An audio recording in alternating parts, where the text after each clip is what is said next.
Hi, Hello, Max. hi, Good to see Miles. you back in Yeah, Devizes. nice to see you. How are you? We're in a post-disclosure situation since the Yes. last time you've talked, and briefly, that means that MI6 agent, a retiring MI6 agent called Peter Paget, declared in public at the Warminster thing in August last year that the whole UFO thing is real, Right, right. and but he's only allowed to say it to no more than about 150 people, so he kept within the rules. But one of the things he said is about the whole ET thing. He went into a great deal of detail. Was the structure of the way the planet is run, and he explained how that went in a pyramid sort of structure. But there are other levels of control of others above. Also suggested there was going to be a change in that situation. Okay. So you're able to talk a lot about the details and the various meanings of things. Yeah, yes. So what I can talk to you about is the unfolding of it here, and how it's reflected throughout society, and how I don't have the specifics on the detail of the hierarchy of the ET hierarchy, but I do know that there's been an exchange. There's been exchangeover of power. If you want to say that the Anunnaki, as we know them, the Anunnaki has been sort of the head or in control of this planet, and sort of like finalizing details. But it was handed to them, so they were never at the top. They were never at the top anyway. So it was the Orion. I'm going to use the word queens. The Orion, feminine energy from the Orion. They're called the Orion group. There's the This is Orion also system. echoed by Stuart Sverdlow, who essentially said one lot of is going to There's go. a handover. There's a hand- shift. Yeah, back. Well, because they were. Maybe you could call it leased. They were leasing it. They were leasing the control of the planet for a certain amount of time from this other consciousness. Now they have to give it back.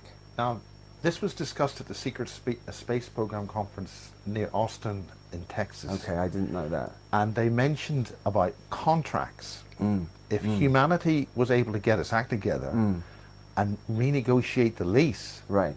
so to Right. speak, we could then control our own domain.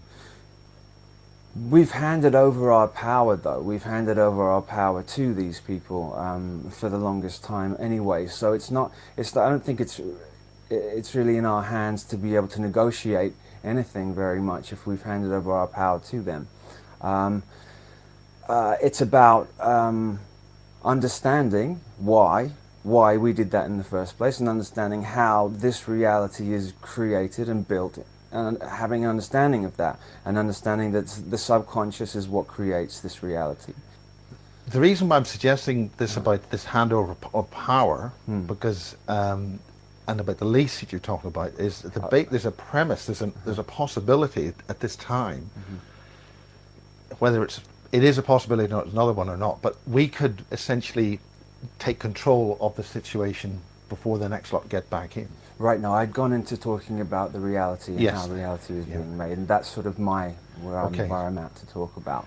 So, in terms of that, so if reality is being made through the subconscious, and again the subconscious has been hijacked, okay, so then this is basically what's been done. So they have created thought prisons throughout all of our time. So thought prisons being philosophical thought prisons, or religious thought prisons, or any of the ones that are like that. They don't mind which one you buy into, as long as you buy into one of them. Yeah. And give it wholeheartedly, give your whole heart into it.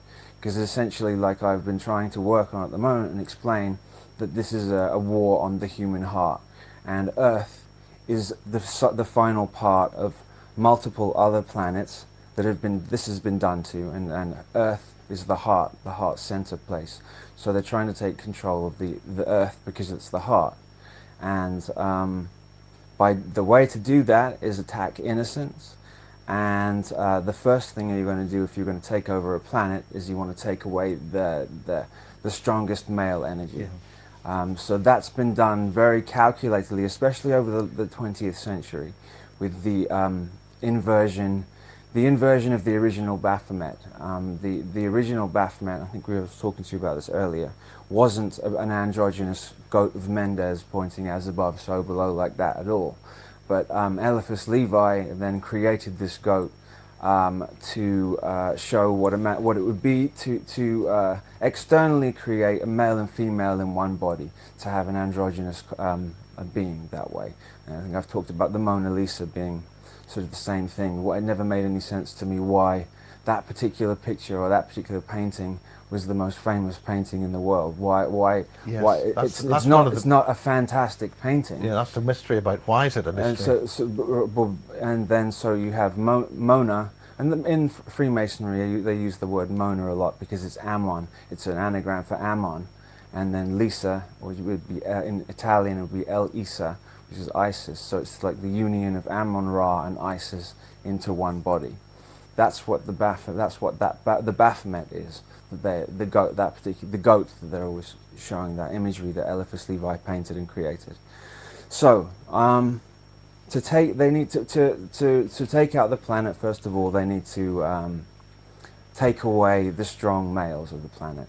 And so there's a massive push and a surge to emasculate the males on this planet. And it's a very touchy subject because you can't really go too far with it without being called a bigot or without being called... Well, it's a bit like the Jew term that yeah, immediately triggers... You're immediately condemned if you say anything that goes against kind of the mainstream thought of that. So I'm being careful, and I'm not prejudiced in any way, but there is quite clearly an agenda going on with that, and the Jenner story, which showing that they could, right in front of our eyes, take a gold medal Olympic athlete and then turn him into a female, was also embedding into the subconscious that look what we can do, look what we can do to you if we want to. It's like the Monarch program, the first model they used, one of America's finest model ladies, and they mind controlled her and